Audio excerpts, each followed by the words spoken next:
कौटुंबिक वादातून मुलाने केली पित्याची हत्या।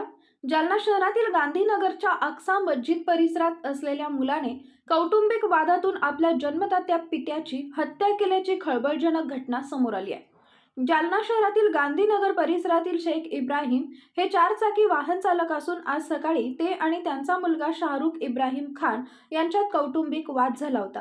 या वादातून शाहरुखने रागाच्या भरात पिता इब्राहिम खान यांना लाकडी दांड्याने मारहाण करत गंभीर जखमी केले। या मारहाणीत वयोवृद्ध इब्राहिम खान यांचा मृत्यू झालाय।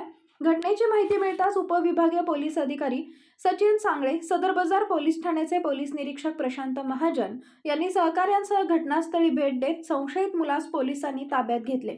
इब्राहिम खान यांचा मृतदेह उत्तरीय तपासणीसाठी जिल्हा रुग्णालयात पाठवण्यात आले असल्याची माहिती पोलिसांनी दिली।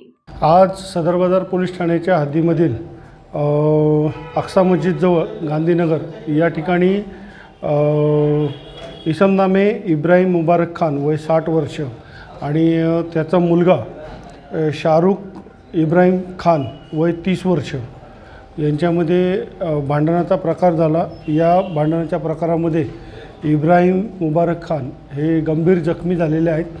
त्यांना जखमी अवस्थेत रुग्णालयामध्ये दाखल केलेलं आहे। घटनास्थळावरून शाहरुख खान यास ताब्यात घेण्यात आलेलं आहे।